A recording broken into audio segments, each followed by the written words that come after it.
Hello, world. Welcome to another week of Golf Subpar. Colt Knost and Drew Stoltz. I am coming to you live from Nantucket.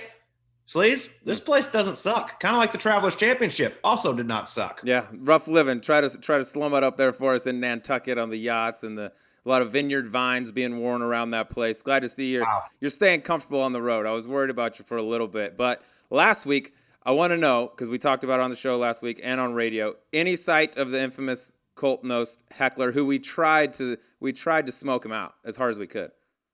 I tell you what, I always enjoy my time up in Hartford.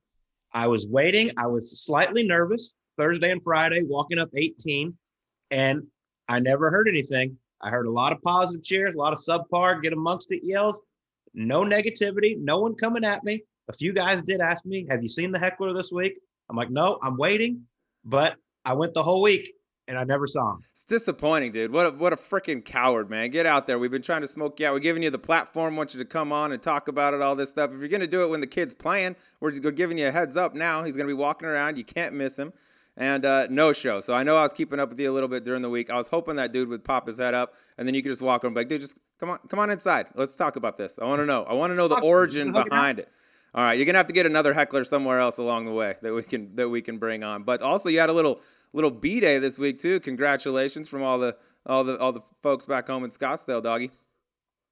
Thank you. Appreciate it. And by the way, I was at dinner on Saturday night, the night of my birthday, with quite a few people.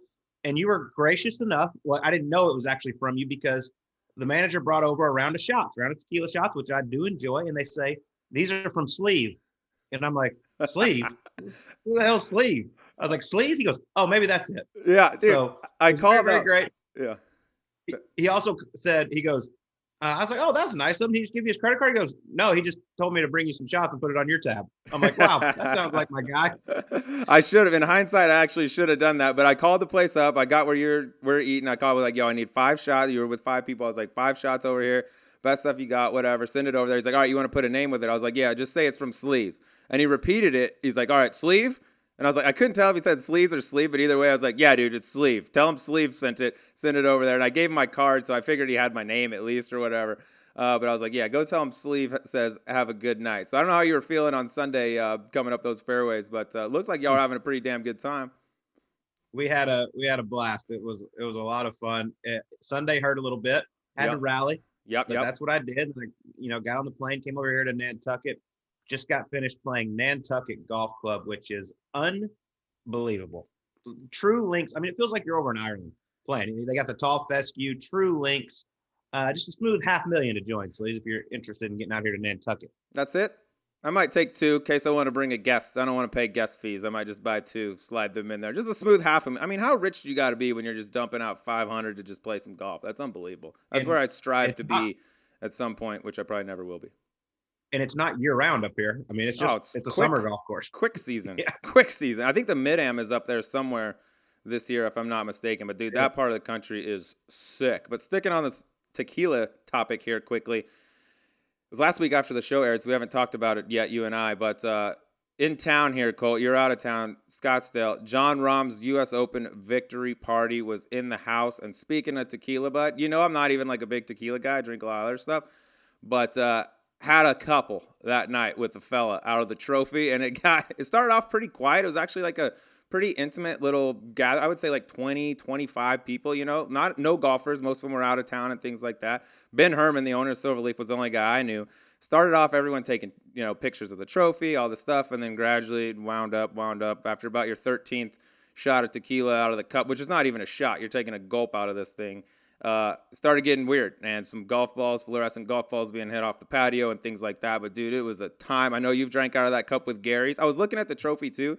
I don't know if this is you or someone else, but Gary's name is in like different font almost than everybody else's. It's like they didn't want to etch it in. They're like, God damn it. All right, just etch it in all shitty. Maybe no one will pay attention. He probably did it himself. Yeah. God. Yeah. Worse. Yeah. But we had a time. I bet that was a real COVID-friendly tequila shots out of the U.S. Open trophy. All the necessary precautions were taken. Tequila kills all germs, dude. There's not a damn thing on that cup that tequila wasn't killing, I can tell you, including everything that was in my stomach, because the next day I had to get up and do radio, and I was like, dude, I'm gonna need I'm going to need a world-class effort from all y'all out here today. I was struggling. I'm not a big tequila guy, but actually the hangover I think is better than other hangovers without all the mixers and stuff. 100%. Yeah. I'm sad I missed it, but it looked like a hell of a time. Such a cool thing for John Rahm. I actually texted him the next morning and said, "Who partied harder, you or the Sleaze?" And he said, "Me." And I said, "Are you hurting today?" He goes, "No, man, I'm too happy to be hurting." He's I was like, he's that adrenaline wasn't wearing off anytime soon for him. I think he could have chopped off one of his toes and felt fine. He was going, and rightfully so, and that was a really, really cool night. So that was fun. I can check that off the bucket list. Drank out of the U.S. Open trophy. That was a night. But you had a good event this week too up there in Hartford, man. I mean, damn, what a showdown. It was unbelievable. I mean, that tournament, the Travelers Championship, it just shows off every year. You know, they have huge crowds, great field, and always an exciting finish. Harris English, Kramer Hickok put on a show, 8-hole playoff. I felt so bad for Kramer. I mean, he forces the playoff. He made some unbelievable putts, but the other putts looked so good. The one on 17 in the playoff, it looked like it was dead center with like 6 inches to go and then lift out. He had the long one on 18. It wasn't meant to be for him. It was a huge week for him. You know, locked up his card. He hadn't been having the best season. But Harris English, man, he has turned this thing around, and he is playing some unbelievable golf. Dude, he is becoming the guy that I think at least I expected when he first came out of college. Like, I'd seen the kid, I was like, this guy's got everything. He checks every single box. And then for whatever reason, it's not as easy as these Morikawas and Wolfs and Hovlands make it look. You don't just turn pro and all of a sudden start winning. But he's a guy that I was like, man, this guy looks like he's built for the PGA Tour and kind of coming full circle now. It's all starting to click. I mean, he won earlier in the year at the Tournament of Champions. Had a really good chance at Congaree just a few weeks ago. Back nine didn't work out for him. He finishes third at the U.S. Open, where we saw maybe one live. I watched him tap in on the 72nd hole, and I was like, oh, he finished third. I didn't even know he was in the field. Does that, and then goes and wins this one. I mean, he's really starting to really blossom in his career. And by the way, he moves to 8th now on the Ryder Cup. He's been one of those bubble guys, kind of the 12, 13, 11, 14, that range. He's 8th now, so if he was maybe one of the fringe guys that you could see taking a Zalatoris, or I know you like Phil on the team or whatever, like that guy, he might have just cemented his spot. I didn't say I like Phil to be on the team. I said I think he's going to be on the team. Okay, well, whatever. Yeah, tomato. But anyway, if you are looking to go outside the top 12 and pull somebody, and he was a name you were using to maybe bump, I mean, he's one of 4 guys that have won twice this year. He's second on the FedEx Cup point standings. I think he's going to be really hard to not be on that Ryder Cup team. Yeah, I think he's going to be on there for sure. But I just thank you to both him and Kramer Hickok for the show they put on, because it was so much fun to watch. I can't wait. I'm off to Detroit this next week for the Rocket Mortgage. But Sleaze, first, we have a very special guest, and I'm still bitter about this because I was texting you and the team the other night.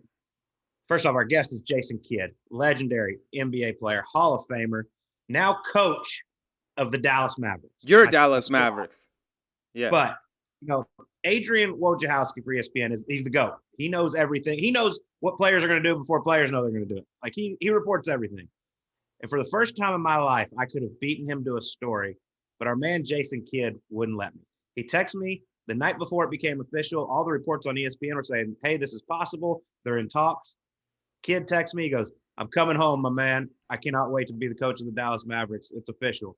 And I was like, oh, my God. I was like, can I tweet this? It was like midnight. He's like, please don't. Just wait till tomorrow. I'm like, damn it. I want to beat him to this so bad. So he blocked me on that, but I'm so happy that Jason Kidd is the next head coach of the Dallas Mavericks. Yeah, I think it was just a matter of time before J. Kidd got another shot. I know he's interviewing for a couple other jobs. Suffice it to say, this Dallas job is way better than those other opportunities he was going to have. It's going to be fun watching him with Luka, dude. I mean, Luka, a different breed, a guy, but I think J. Kidd can help him a lot if he can get any better. And if that team just gets a little bit of help, if Luka can give it to somebody else who can get some buckets during playoff time, they're going to be nasty. But yeah, dude, we needed that tweet. If Golf Subpar starts breaking like NBA news and we can step on, Schefter's toes or Woj's toes and just disrupt it a little bit, that's when we know we're doing it. But what timing to get J. Kidd on, and I mean, what a sweet deal for him to go back to Dallas where he won a ring and now go try to do it again. Yeah, and he's a huge golfer, loves to play, loves to watch it. Just an awesome dude. Had a blast sitting down with him. Here he is, Jason Kidd on Golf Subpar. All right, well, we normally start off with a little intro. I rattle through our guest's resume, but we only have so much time here. There's too much shit to get to with you. You've won too many awards. So I'll just suffice it to say we got one of the best point guards to ever play the game of basketball, currently the Los Angeles Lakers assistant coach. and a damn dangerous 6 handicap from what I'm being told. No, Jay's no. a kid. Thank you. Thanks Yeah. for having me. But that last part, maybe fudge. Maybe put a 1 in front of that 6. You are a liar. 60, We have yeah. played. That is not true. I was looking, though, but it does say your last round of golf that you typed into the handicap system at Westbrook was November 10th, 2020. See, that's good. So let my employers know that I'm not playing golf. Yep, that's fair. That they can go look at the record. That was right before the new season started. So that was my last round. Any stealth rounds in there, perhaps? There's no golf courses in Manhattan Beach, so Yeah. sand game. Or maybe LA, maybe working on my sand game at the beach, but that's as much golf as I had. Well, before we get into basketball, let's talk some golf. How long you been playing? Oh shoot, too long and not to be good enough. So I started in high school. Our basketball coach was also the golf coach. And so I also had a teammate on the team by the name of Chris Stone, who was on basketball but was better in golf. And he brought me out to, because I was a baseball player. So I was like, oh, the ball doesn't even move. Oh, this is an easy game, easy game. So they gave me a 5-iron. They put the ball on the ground. And I was like, I don't even have to guess. So I got it swung, and there was a divot that went about 10 yards, and the ball was still standing right there, and I was humbled. From that point on, I was hooked. I love it. So the first time you didn't play on the high school golf team, though. No, they would have lost Okay. every match. I would think your high school basketball coach might not take a star point guard and say, let's start spending some time on the golf course. No, he knew exactly what to do. He teased me about golf to humble me because I felt I was pretty good in basketball, and he made sure that he kept me level-headed and took me out to golf, and that definitely humbled me. So, when you were still playing off season, were you playing much golf? Off season, I played a lot of golf, especially when I got traded from Dallas. Here is when golf really took off for me. I don't know how well I did playing basketball, but golf, I was introduced to Phil Mickelson, so I was like, oh, this is going to be great. And then I was Billy Mayfair, Calc, these are all older guys. But at the time, they were all studs, and I was just like, man, this is great. I get to learn to play the game the right way. What did you think of Phil the first time you met him? Were you more in awe of him, or was he more in awe of you? Oh, I was more in awe of him because I didn't say much. We all know he likes to talk. True. But I think I was in awe because this is someone that was at the height of his game, and I wanted to learn how to play. But I was actually watching him. He's lefty, so I got to stand right in front of him and watch him hit balls and just try to copy what he did. Unfortunately, it didn't work. We're all trying that. Yeah, that's awesome. Well, I ran into you at the Waste Management Phoenix Open a couple years ago. You were getting ready to go play in the Pro-Am. Yes. And the place is just rocking over there on 16. You're like, Colt, how the hell do you hit it in this? But, here you are. Obviously one of the best point guards ever. You shoot free throws in front of 20,000 people. Take us through that experience of going into the stadium at Waste Management Phoenix Open and trying to hit that shot. Well, it all starts on the hole before because you can hear on the par 5 on your second shot, for me, it's a layup, but for the better golfers, they're going for it in 2. You can hear the music, you can hear the crowd, you can hear if someone didn't hit the green. So you start thinking about what you're going to do. And you're not even focused on the par 5 because you're like, is it a 9-iron? Is it an 8-iron? Are they going to really boo me? Please hit the green and stay on the green. And you're still playing the par 5, and so that's when your butterflies start to come. And then when you start walking from the green from 15 to 16, when you walk through the tunnel, it takes you back to coming out before the game when the music and the crowd. This is a playoff atmosphere. And you kind of have this feeling like goosebumps and butterflies, and you're trying to suppress them all. And then you're walking to the tee, and everybody's going crazy, and you feel fish out of water, right? Like, am I really supposed to be here? This is not a free throw. Give me a ball and a basket, and I'll shoot the free throw. And so when you go down you bend down to put the peg down and the ball, you kind of shake and you don't want anybody to see that. And so then you just start trying to breathe, just relax. It's just a golf swing. Who really cares? and then everybody gets quiet as you pull the trigger going back, and then you hit it, and then when you're watching, you go, man, it has no chance. First off, they don't get quiet. You just blacked out for a second because you couldn't hear them. I just went deaf. Where'd it go? In the bunker. Did you get boozed? Oh, yes. I mean, a Phoenix Sun. You know, no love. That's all right. I expected the booze. I was disappointed. I thought I was gonna, the moment was there to be taken, and I fell short. Isn't it crazy? I mean, such a great athlete. You come into a stage like that, and even you are extremely nervous. Oh yes, for sure. If it was a basketball that we could have put on the ground and I could have swung and hit the basketball, I probably felt a little bit better. But no, it's nerve wracking, and it just puts things in perspective of how good those golfers are. The pros, when they say pros. Even the higher amateurs today are very good. It just puts things in perspective of like understanding how good they are, week to week. How much golf do you watch on TV? Oh, I watch a lot of golf. I watch every weekend. Love that. I get to hear a new voice. This new voice on there, and ruining your naps. No, it actually two things. It will put me to sleep, but I also wake up to it. So it's like very cool. I miss a couple holes. I said, Colt just put me to sleep, but I woke up and but I think what you have done, because there's, a tie, is that you have, when someone lays a little sod over a ball on a chip shot, I've been there before, so I know exactly what he's saying. And you connect, you bring us into that arena, and it's a great connection. Well, thank you. It's a blast. I'm glad you get to listen. I do. I think you've done a great job. Well, tell us a little bit. We'll talk a little more golf before we get to NBA because that's what everybody wants to hear about. But give us your favorite golf course you've ever played, and maybe one that you haven't got to play yet. Oh, dang. That's cold. That's a bad question. He's a better broadcaster than interviewer. No. Because there's so many great golf courses, public, private.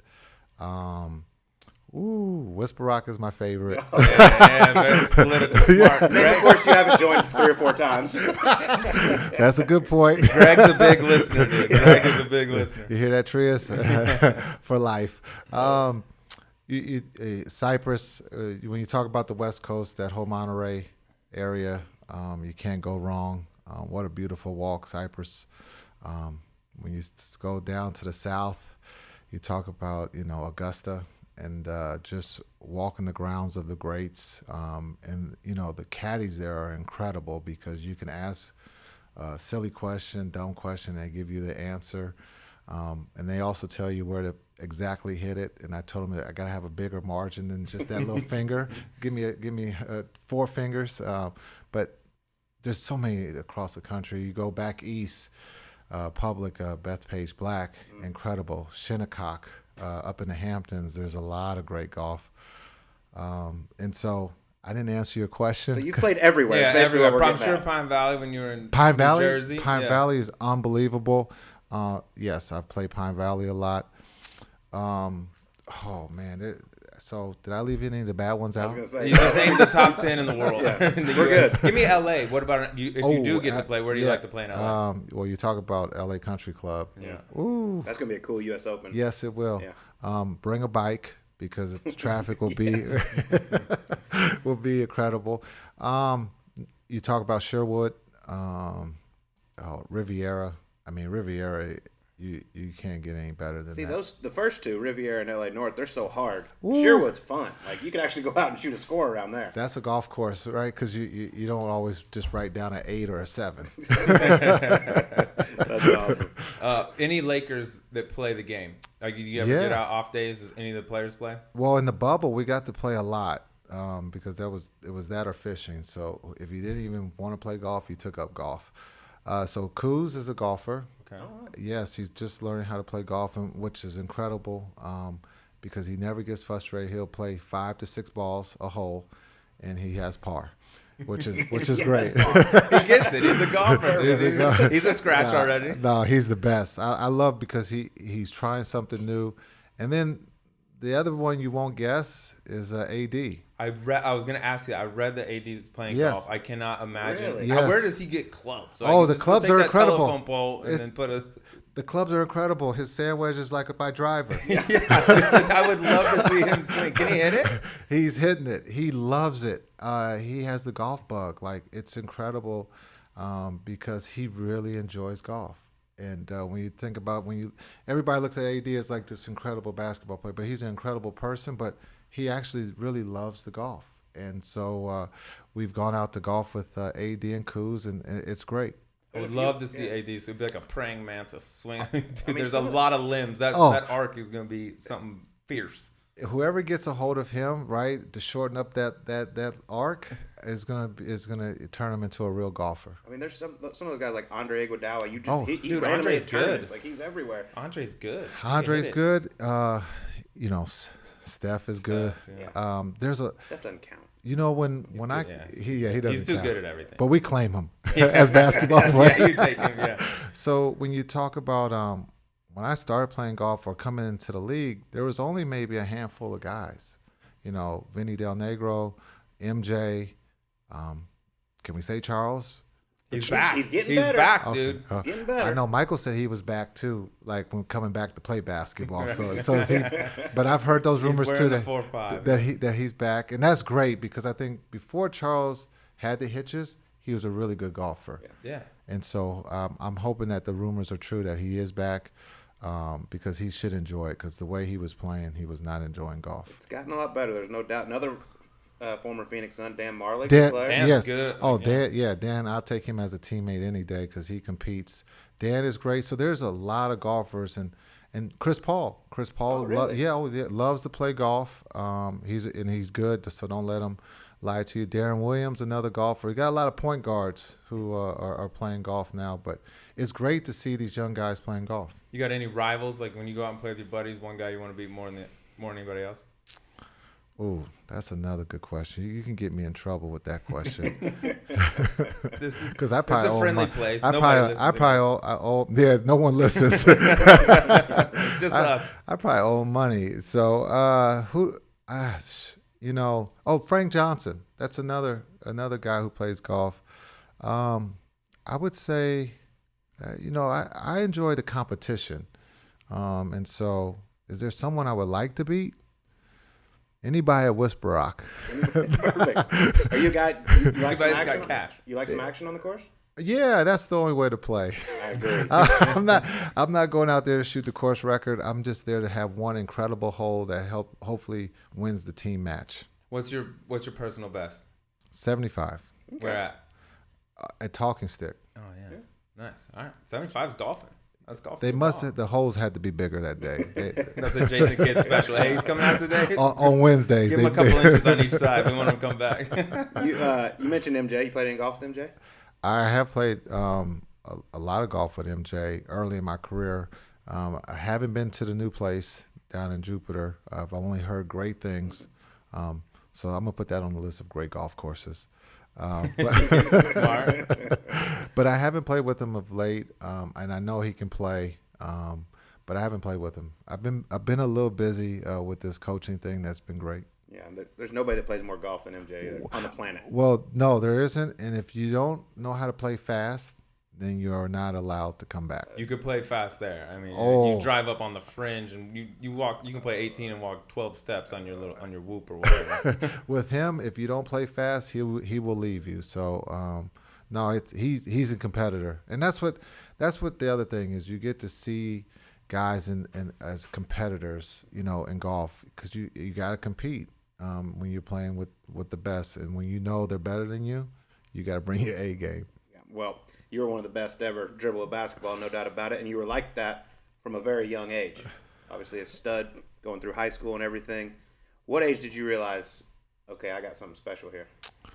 Yeah, I've been asked that question before, and it's hard because as a 7th, 8th grader, all I'm worried about is where can I play next? We played a lot outside. I just had this discussion with a couple kids.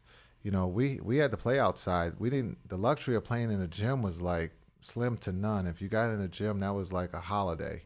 And so we played a lot of basketball outside, and that's where you learned how to protect yourself, how to win games. I always played with older guys, so I was always picked last. So I knew I had to get the ball to the scorer, the best player on the team, if I wanted to, be picked again.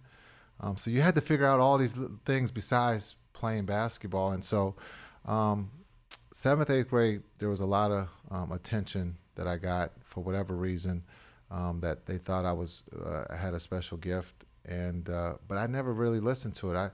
I wanted to enjoy high school, and people continued that they couldn't believe I was just a freshman going into my freshman year, that I was only a freshman playing on the varsity. You're an Oakland guy. Grew up down there, or up there. Also with Gary Payton. I read that you played some pickup with him as a young kid coming up. He's a few years older than you, but I got to hear some Gary Payton pickup stories. I had to imagine he was the guy at the time in Oakland. Oh, he is still the guy. He was one of my favorites. GP, he's my older brother, mentor. Got to spend a lot of time with him, played for his dad's AAU team. The true story, I was in high school, feeling very confident. And I got to work out with him in the summers. And so one day we go up to Cal and we're working out, and I'm feeling good. And I was more of the test dummy, so I had to play a lot of defense. And I thought I was holding my own. And so they said switch. So I was like, oh, I'm going to offense. Oh, cool, I can score on him. And so I go to score. I quite couldn't get the ball up to the rim. G wouldn't let me score. He would not let me score, and he was talking a lot of stuff. And so I was frustrated to the point where I was starting to cry. And he could see that and that was the wrong thing to do. That couldn't have gone well. Yeah. That's like the shark just smelled blood. And so he turned up the volume. His voice seemed to go into like 4K, 5K. It was so loud in my ears, and he was not very nice that day. So I didn't score that day, and he humbled me to let me know that I was not as good as I thought I was. How old was that? I was in high school, so 15, 16 years old. Real tears? Real tears. Oh, yeah. And so the biggest part of this whole story was I went home and I was devastated. And I swore I was not going back the next day because I was like, I got to score. I got to go find some kids I can score on. But I went back because I knew if I didn't go back, it was going to be worse. So I faced the music again. I did get a shot up. I didn't make it. I just threw it. But I felt like I accomplished something that next day. But I knew I had to show up because I didn't want him to think I was soft. Does he still bring that up to you? Oh, he tells everybody. But he's still the man. He's taking on a new job. He's getting into coaching. Lincoln University, a new school, or not new, but he's going to take on coaching. And so this will be interesting. That he's going to coach the 3-on-3, the Ice Cube League, and then also this school. And so I can't wait to watch this. This is going to be great. Coach Payton. Oh, that needs Coach to be that last chance you or whatever needs to go fall around Coach Payton. I think that's where it's going next. It has to. Netflix would be all over that. He's got to lead the league. Whatever conference he's in, he's got to lead them in text, I would think. That's awesome. Well, obviously, you were the man in high school basketball, win every award there is, could go play college basketball anywhere. And you chose Cal, who the year before was 10-18, not really a powerhouse in NCAA basketball, but you shocked a lot of people when you went there. I'm glad I didn't know their record. I thought they were better than that. I thought they were 11-17. I thought because they were my friends on that team, so I'm like, oh, I know these guys, Monty Buckley, Lamont Murray. So I was like, man, I'm an easy fit here. I'm glad I didn't look at the record. I would have ended up at Kansas. No, I had the opportunity I was lucky enough to have Kansas and Cal as the last two. And I just felt comfortable staying home. Even though Kansas, my dad's family is from the Midwest, and so that would have been home too. But it was to stay home, and I was comfortable for my family. And then also, if things didn't work out, going to Cal and getting a degree was the safety net. Yeah, not a bad place to do it. No. And you got to upset Duke in the tourney while you were there, Coach K. Tough break. We Grant Hill. Sorry about it. No, yeah, I always apologize to him when I see him. He always brings it up first, but that whole ride my freshman year was incredible because when we got to the tournament, no one expected much from us. And no one really talks about the game before Duke, the LSU game, because that came down to the wire, and we won that by, I think, 2 or 3 points. Because if we don't win that game, we all know we don't get to play Duke. And Grant Hill says it best. He goes, "We thought we were going to knock you out, and you guys didn't go away. And then once I figured out who Lamont Murray was, it was too late." And I'm glad that you didn't figure him out. But Lamont was incredible that game, and it was, a game to remember. Yeah, you played 2 years there, and then go to the draft, 94. Yes. Get drafted by the Mavericks, where Yes. I am from. By the way, a 9-year-old Colt was a big fan of Jason Kidd when you got drafted. Tell us a little bit. I mean, what's that moment like? You realize obviously a dream of getting drafted. You're the second overall pick. Yeah. And you're like, here we go. Now I'm on to a professional career. Yeah, I don't want to say spoiled. I was very lucky in high school to play against Gary Payton, Greg Foster, Antonio Davis, and then the Warriors when they had Tim Hardaway, Chris Mullin. And so that was my dream. When I got to play with them while I was in high school, I was like, this is the profession I want. I want to be able to play or play against these guys. And so when that day came to be drafted by the Mavs, I was excited because you talk about Jamal and Jimmy. I was like, man, all I have to do is just pass the ball. I don't even have to look to score. And literally that's a lot of times I did. But it was just a dream come true to become pro and to work extremely hard up to that date to achieve that, and then understanding how much harder you had to work to be good at the professional level. What was the biggest difference between NBA and college basketball? There's probably they're called men, young men. The men always win. That's one is the mental warfare of the game. The physicality when I came into the league was a lot, and then when you say college plays 30 to 40 games, well, that's just the halfway point in the NBA, and you're looking around like, do we get vacation? When's the All-Star break? Because I'm exhausted. And they go, no, we got 41 more to go, and so that was one of the hardest parts for me was the 82 games schedule. This is a monster. I can't imagine playing 82. And then playoffs, if you get to the playoff, there's more in that. But when you're the second pick overall, you're the guy. You're coming in. You're number 2. Dallas wasn't very good at the time. You're kind of expected to hopefully kind of resurrect that franchise. But you're still a rookie. Was there a bunch of hazing for Jason Kidd when he got there? The nice part, there was some hazing, but the nice part, we were young. Everyone was young. And so Popeye Jones was our veteran. He was young. And so you had a great group of young men that was trying to learn the NBA game, and so I had to do the luggage, which was not always fun because of the weather in Dallas. You just never know if it was going to be cold when you landed or warm, but you had to do the luggage off the bus when you got to the hotels, and then also do the laundry. The practice gear and stuff. And so, number 2 in the draft, you should have said, hey, do your own laundry. If these shoulders get tired, I ain't passing you the ball. You're not going to get any looks next game. I was just happy that I had to do that. I'm just glad they didn't make me bring donuts. We didn't have the food that today's players had. It was McDonald's or Dunkin' Donuts. And so I'm just glad I didn't have to bring anybody a newspaper or coffee. I was happy with the luggage. I'm pretty sure there's no rookie doing the other players' laundry right now. Well, the laundry was more or less you had to pass it out. So gotcha. I didn't have to go do the laundry. Okay. I just had to go distribute it. Yes, I had to go get the bags and hang them on the door, and then go pick up the bags. And so then you start trying to figure out, hey, the other rookie on the team, hey, I'll give you $50 if you want to do this tomorrow morning for me. And most of the time he would take the money. I love it. That's awesome. Well, I mean, you're coming in 94.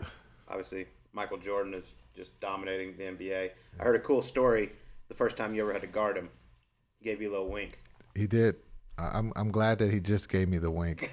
I'll never forget. It was in Dallas, and unfortunately I was guarding him.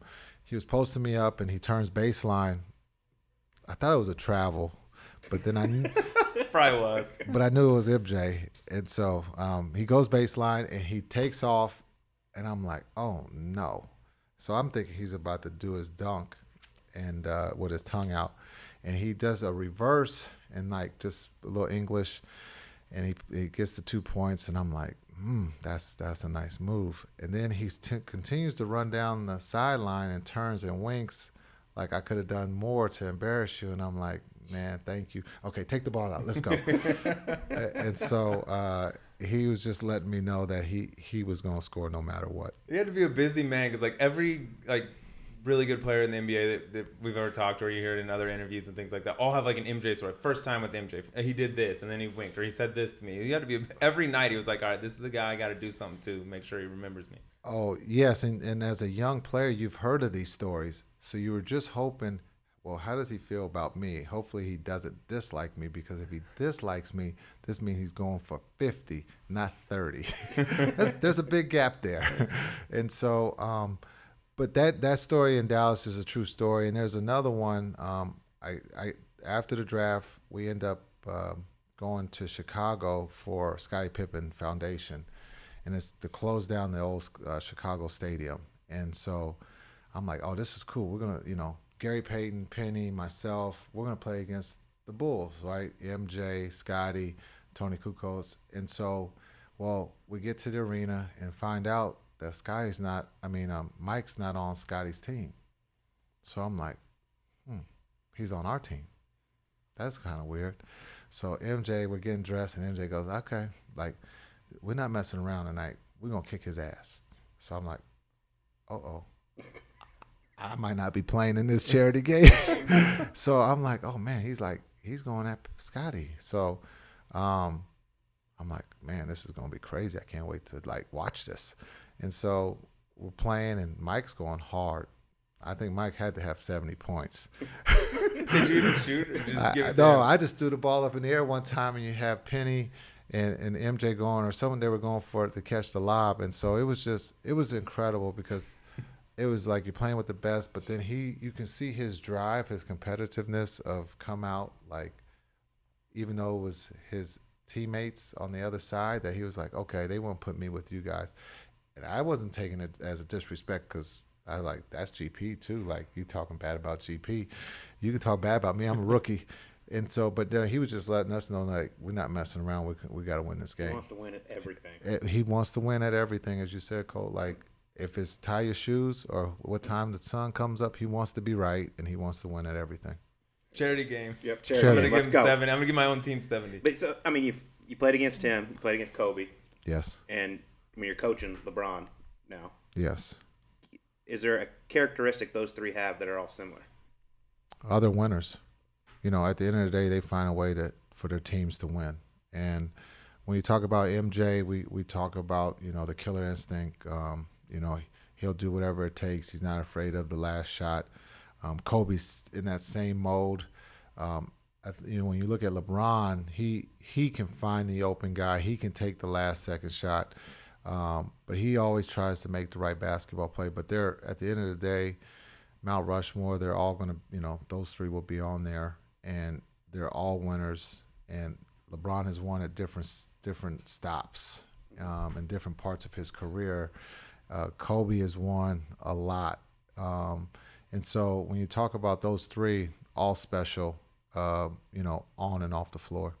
And you got to guard all three of them. That's what makes you so unique as a point guard. You would guard point guards. You would guard Chris Paul one game. Then you guard Kobe. Then you're like, oh, here, go check Kevin Durant for a while. Like, no point guards do that really anymore. Who is the one guy that you, like, if they're like, hey, Jason, you're checking him tonight, that you're like, oh, shit. I don't like that. That's the key word, guard. Be around. Maybe that's the word, better word. I would be in the area. The vicinity. Yeah. Well, I was supposed to be guarding. No, coach, I'm in the area. He is super good. Well, you talk about MJ, you talk about Kobe, you talk about LeBron. I've all got to be close to those guys. I don't know if I stopped them. But those three are hard. Like, LeBron's too big for me. Kobe jumps too high, and MJ jumps too high. You just hope that they miss or make a mistake, and very rarely do they. And so those three are hard. But the two that I've always, well, three, because I can't leave Gary out.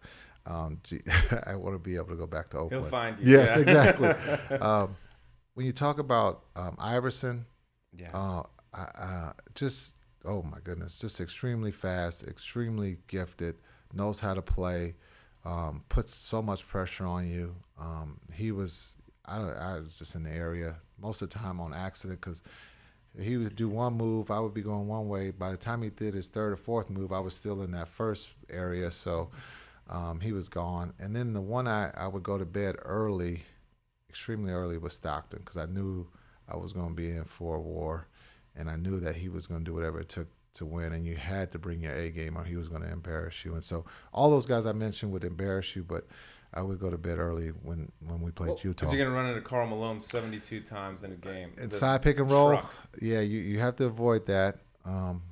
As a rookie, I could tell you a quick story. I tried to take a charge on Karl Malone. Back then, it would be a concussion. I'm sorry. Today, it would be a concussion. Back then, it was just stars. And they would ask you, are you all right? And I go, yes. Just give me 3 seconds or 4 seconds. Don't let me bring the ball up. I'm just going to stand over here in the tower while you guys run the three-man game. That's a big man. Running into Karl over and over. That's got to be brutal. Yeah, to ever take a charge by Karl Malone and live and to be around to tell the story about it, that means that you got lucky. I've heard in one interview, they asked if you played football in high school, and you're like, no, way too much contact. This is how we feel about basketball golfers. Way too much contact. It is. There's points of contact, and there's points where you're not being hit. No, football. I played flag in the 5th or 6th grade, but that's as far as football. In the Bay Area, it was basketball or baseball. Not saying football wasn't popular, but for me, it was more basketball or baseball. Was the game way more physical when you played compared to now? Yes. Yeah, the rules have changed. The league is always trying to make the game better. And so there was a lot of holding. There was probably some fights. And so when you played on the playground, you learn these things of some tricks of how to hold when the referee wasn't watching, or there was an elbow, or, you got hit in the back. Back then, too, there was only 2 officials. And so a lot of things were, you knew what the official was looking at, or you knew who was officiating, so you knew the areas that they would always focus on. So there was ways to, get around certain things, but there was always physical contact on every play. Is it better now, though? Because you played in one era, now you're coaching. You're still in the game. You're coaching in a different era. Do you think today's game is better, like as a product? I think it's the game that the players are so talented, and they understand how to make the adjustments to the rules. And I think if the players were to play when I came into the league, I think they would adjust to the physicality. They would know how to protect themselves.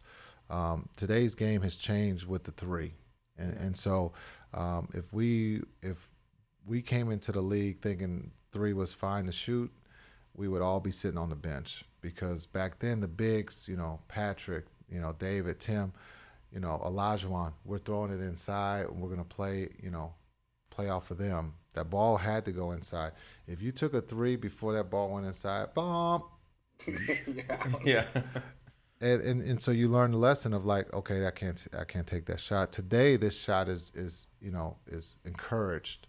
And a lot of guys are shooting it at a high rate, and it's helping their teams win. And they're 7 feet tall, and they're bringing the ball up now. I mean, it's just like aliens playing basketball. It really isn't.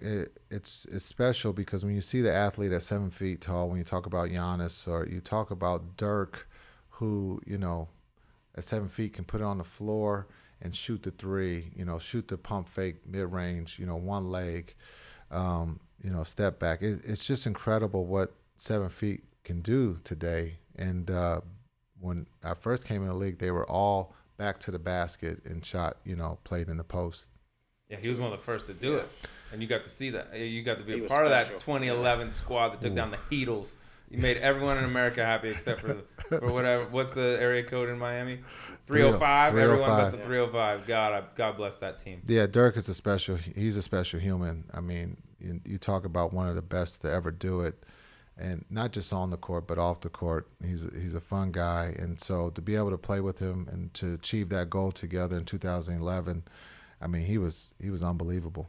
Yeah, you get the NBA championship. You played on 2 Olympic teams, 2000 and 2008. How cool is that to represent your country? Just absolutely destroy everyone. Yeah, it's an honor to be able to wear the red, white, and blue, to represent your country, to hear the national anthem. But it's also cool to see other athletes in other sports and support your country in swimming, or if it's volleyball, tennis, whatever it may be, to be able to be around the village and support your country. It's those are memories that you'll always remember, and be able to tell those stories. Winning a gold medal, I gotta think, in anything is unbelievable. But as an NBA player, where you go, I mean, y'all knew you were gonna beat the hell off of everybody. Is it fun to go in versus name a country? I don't know. I mean, Croatia might even be one of the better ones. But we're playing Yugoslavia tonight. You're gonna win by 50. Do y'all are in the locker room, or y'all like, all right, we gotta really let's go, guys? Or are you just kind of like, dude, do whatever you want. Throw me 18 oops. Yeah. No, there's some times when there are some blowouts, but I'll tell you, in 2000. Lithuania we had a scare with Lithuania. They had the ball to win the game there in the semifinals, and they missed the shot. That was a scare. And then in 2008 against Spain, that was an incredible game that we played. And Kobe was huge, LeBron was huge, D Wade. I mean, there was a lot of big plays made in that game, but it wasn't a blowout. It was a lot closer than people would think. And so there were a couple scares, but there were also some games that were some blowouts. When you have Vince jumping over a 7-footer in 2000. That was incredible. That was like, oh my goodness. Like, can you replay that one, Vince? Can you do that again? Like, I can't believe what you just did. So it was, there's some memories there, and then I think it's just fun because in 2000 we got to play golf with Bill Gates down in Australia, which was incredible because we were just trying to calculate how much money some money, how much money he was making per swing, and so golf is incredible because you get to meet and play with some incredible people. You played with Clinton too, right? I played with with President Clinton in New York, Quail Hollow. Yeah. Yes, Quail Hollow. Quail Hollow's in Charlotte. I'm sorry. Quaker Ridge. Quaker Ridge. Thank you. Quaker Ridge. Thank you. Quaker Ridge in New York. It was actually just 3 or 4 of us in his security detail. And it was an incredible walk. It was great. You talking about a great storyteller. President Clinton is, I think, the best because you're just captured to what he's saying. He could be saying hello and you're like, but some great stories.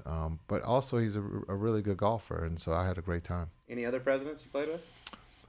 Any other presidents? Any 5 or 6 more? No. There was a picture. President Bush was at.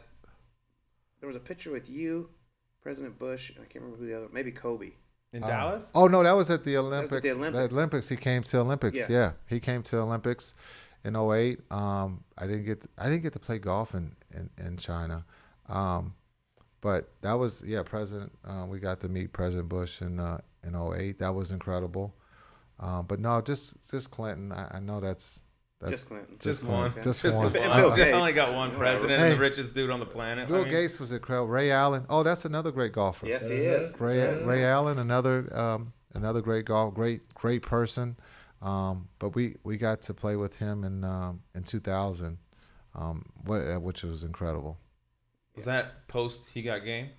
Jesus, great film. La La, 2000. Whatever. Ferris wheel. Maybe great scene. he did a great job in that movie. He did. By the way, I thought he really did. I've been asking him when's the next one coming out. Yeah. Like, is he? He's got to have a son. He's going to be the dad. Up, yeah, he's going to be the dad. Go to some more recruiting trips. Yeah. Meet Bambi and the ladies. The great memory. That's so. But Ray was great, and Ray plays a lot with Mike, and so, but he can play. No doubt about it. We got to ask you a little bit about your coaching. I got to know: are you the only player to ever be traded as a player and as a coach? That's a great question. Yeah, I was trying to find it. I couldn't tell. I'm gonna say I think Doc has been traded. Doc Rivers. Was traded from Boston to the Clippers. So I can't say I was the first. Maybe the second. Okay. One of the only. I mean, what? Hey, it's an honor. Now that you're coaching a guy, you're coaching LeBron. He's on the team clearly, and you beat him in 2011. If LeBron's ever slacking in practice, you ever got to remind him about that 2011 finals? But hey, dude, maybe if you try, work a little harder in practice, you might have another ring on that finger. Nope. Okay. No. I didn't know. No, we try to skip over 2011. We go 2010, and then we go 2012. Okay. We don't even bring up 11. Never existed. All right, that's fair. A player in the NBA today that reminds you of you back when you were playing? I wish I could be like Westbrook. Yeah. I mean, what an engine! Oh, the dunking, and he fills up the stat sheet. I would have never thought that Oscar's record would ever be broken, but clearly I was wrong. And like, the way Russ plays is incredible. I would say the ball. You look down at Charlotte. Melo ball plays. He's a special player. He knows how to make his teammates better. He's looking to pass. He plays with a lot of speed, and he's fun to watch. And so I would say he would be, like, for the young group, he would be the guy that I'd say was the closest to myself. Interesting. Chris Paul. See any of that? Oh, That Chris would be the guy I would think of. Chris Paul is incredible because he knows how. What he did the other night of 37 points, no threes made, is just special. And then his IQ, just understand how to control the game. And so what he's doing this year at his age is incredible. I know he came out and said that a lot of people wrote him off, but when your IQ is as high as his, you can never be written off. And again, I think being with that young group has given him, they would say Red Bull give you wings. I think that young group has given him wings, and they're playing well. He also said he wasn't a superstar growing up, yet he was a 5-star recruit, like the number 3 point guard in the country. So I was like, yeah, you're not exactly a Cinderella story. No, he's a special player, and I think he's a perfect fit here in the Valley, and you can see that with the way the team is playing. He's really good. It's going to be fun Really to watch. good right now. All right, E9? Yeah, hit it. All right, we do this. Jason, what do we do? 9 fun questions, get to know a little bit more about you. Okay. Nothing serious. A lot of fun. But we asked this one, we've changed this recently. We've asked this to everybody. If you could trade lives with one person, dead or alive, for a day, you're going to be them for a day, who would it be? Obama. Interesting. Run the world? Just for a day. Just for a day. Get me out. Because if it's a week, I already don't have hair, and everything would be great. Too much stress, but just I would be a president for a day. What would you do as the president for one day? Just to see how he lived. just the chaos that's around him, just to see what that person has to go through. Yeah. All right. Running the world, not a bad one day gig. All right, here we go. Yes, one day. Your entire career, you can take any teammate, but there's a bench clearing brawl. You get one guy by your side to back you up. Who do you want? In today's game? No, any teammate you played with for your whole career that you played with. Mark Bryant. Oh, okay. Assistant coach with the Suns right now. If there's a brawl, I'd be just fine with him behind me. Over Kenyon? I thought you were gonna have Kenyon. Kenyon strikes me as a guy you might want. Yeah, Kenyon would be right there. Yeah. But Mark Bryant, I would say Mark Bryant would be just fine. All right, how about this? Mark Bryant versus Charles Oakley. Look out. MMA? Do we call Dana White right now? Man, that would be a good one.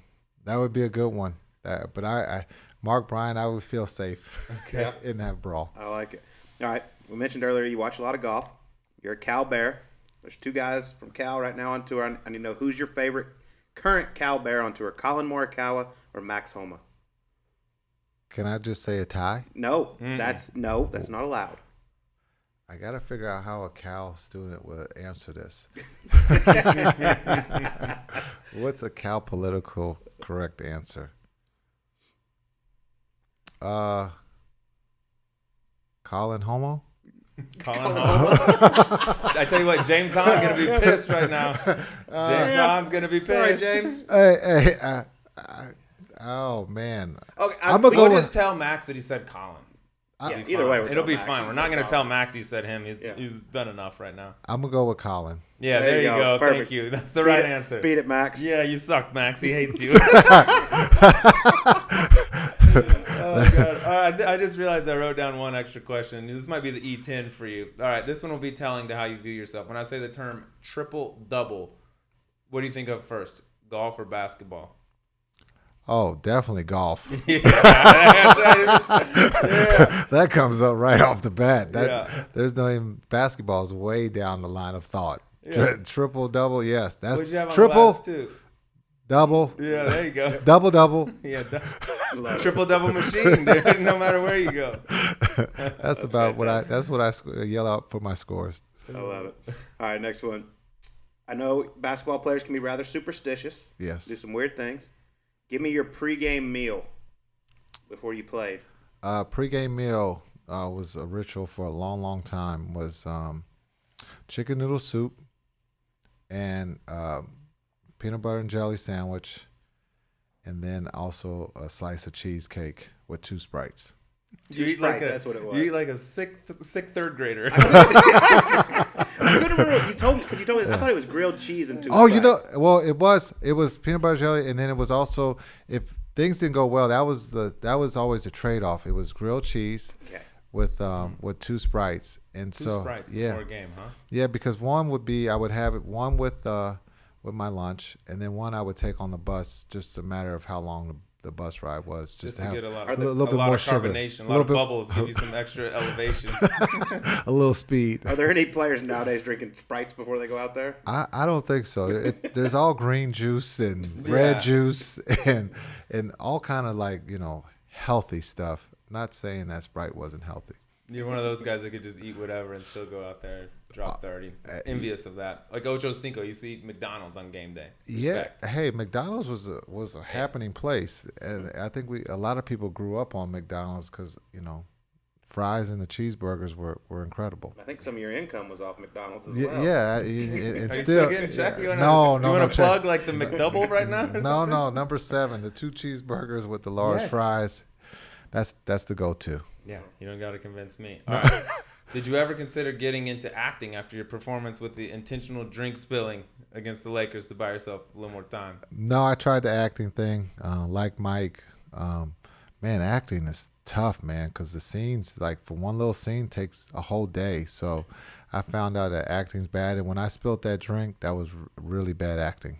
I can't believe they caught that. Yeah, that was I can't believe they got onto that. Well, it was obvious. The hit me might have given it away. Yeah, just a little bit. That jumped my question a little bit. I was going to say, you made a lot of money throughout your career. What's the most expensive drink you ever paid for? That soda that I spilled, that was the most expensive. That was $75,000. That's a few bottles in Vegas.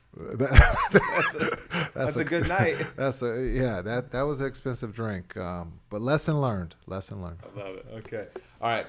I read you used to use Will Smith as an alias when checking into hotels. Is that correct? That's true. Okay, so doesn't it defeat the purpose of using an alias if you pick one of the most famous people on the planet? Well, no one's going to think that if you're playing for the Mavs or the Sun, Will Smith is going to be at the hotel. But you just if you're trying to be anonymous and you're like, let me get a name. Oh, Will Smith, Brad Pitt. Why don't you check in under Brad Pitt or something? It feels like it defeats the purpose. It was just, Will Smith was the easy one, and I thought no one's going to call and think Will Smith is here at the hotel. So, and also I'm a big fan of Will Smith's, so I thought being Will for the day at the hotel was great. And Elmer Fudd, right? Yeah, dang, you guys got all this information. You guys dig deep. Yeah, you guys are good. No idea. Elmer Fudd, is Elmer Fudd there? Yeah, he's in 312. All right, next question. Your life is on the line. You get to choose your best chance to stay alive. It's either Shaq has to make 5 free throws in a row, or Sir Charles Barkley has to make par on a straightaway 350-yard par 4.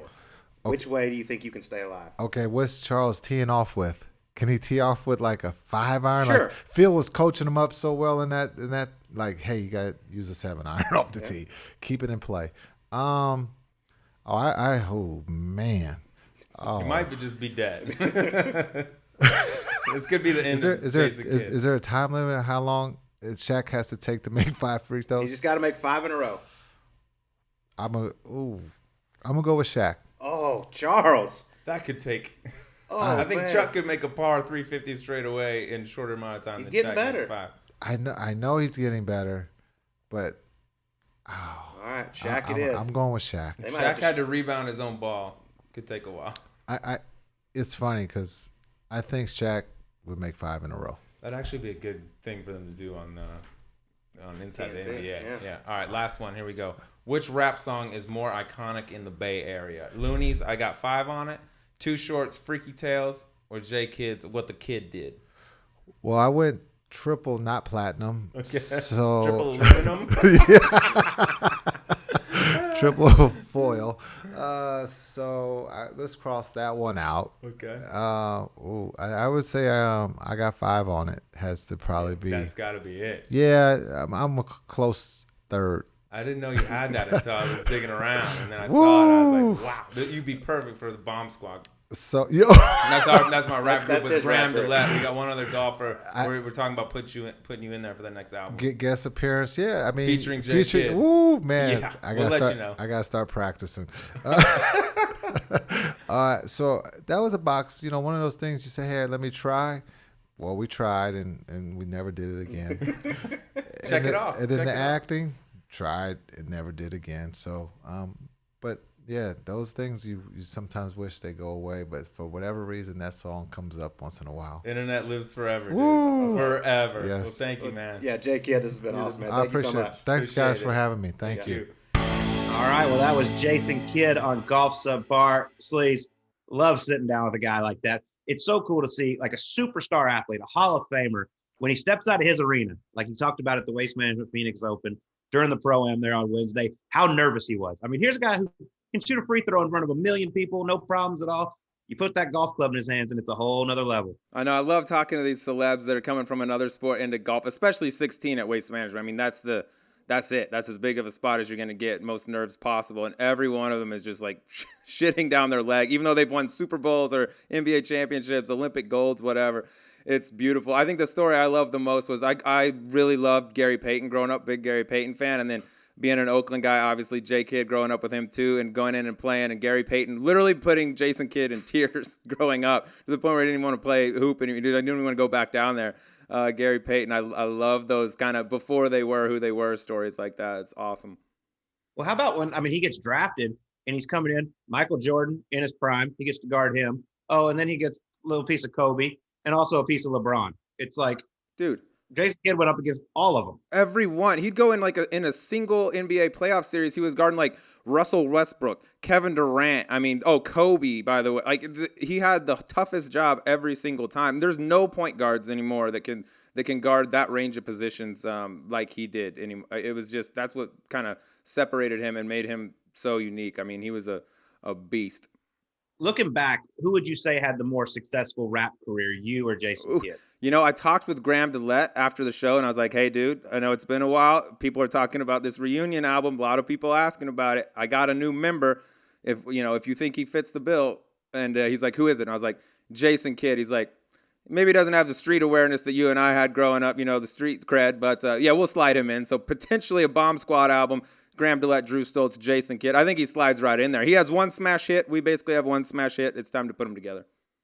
I love it so much. And by the way, sorry to our guy Max Homa, but Colin Morikawa is his favorite cow bear. Sorry, Max. We may have steered him that direction just a little bit. I don't want to say. That might not hold up in a court of law if that was like a murder interrogation, but it came straight from the horse's mouth. What are you going to say? He likes Colin Morikawa better than you, Max. Tough break. You got all the Twitter followers and all that. Colin's got Jason Kidd. Oh, I love it. Well, it was so much fun sitting down with Jason Kidd. All right, let's get to the gambling, Sleaze. You had a big week at the U.S. Open. I've been cold as ice, and I thought I was once again about to be cold as ice here again at the Travelers Championship. You brought Kevin Streelman down. He's been playing fantastic golf. You brought him back down, humbled him a little bit. I had Paul Casey, who I was, Prince money at the Travelers Championship. I have the group behind him on Thursday. I'm sitting there. He's 4 under par through 9 holes. I'm like, all right, here we go. Paul's going to do it for me. Then all of a sudden, the next thing I know, he's laying down on the ground the next 4 holes. His back went out. His caddy was trying to get him to withdraw. Ended up toughing it out for a little T37 to make me a little money. But, man, this thing has not been good for me lately. Producer Mark, give us a little update on the standings, please. Yeah, Casey gutting it out got you $30,744 only. With some big prizes out there, and that brings your deficit down to $1,040,594. Nothing in it. Smooth Millie. If there's like 84 weeks left in the season and I keep making 30 grand a week, I might be in there. And I miss every cut, which I could. I'm still on post US Open hangover, so probably miss again this week. Well, we got the Rocket Mortgage Classic up in Detroit this week.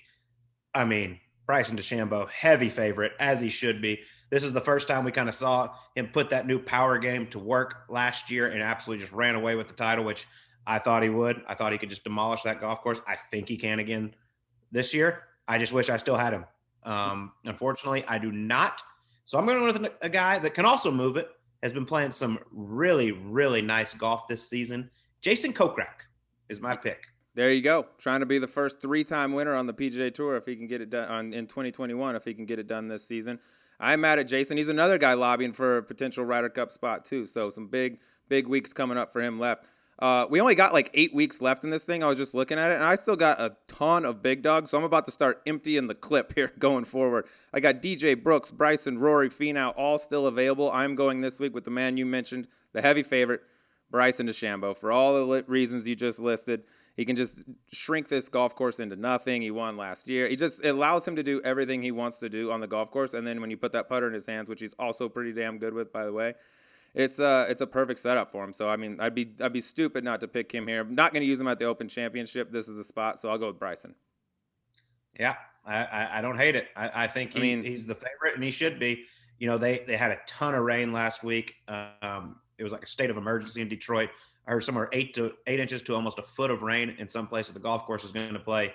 It's not a long golf course, but it's definitely going to play longer than it normally does. So it also plays into his hands. So we'll see what happens at the Rocket Mortgage. But Sleaze, the hits keep on coming. We got another fantastic guest next week. Our man at the USGA, Jason Gore, sits down with us. It is so much fun. Love Jay Gore, one of the best dudes on the planet.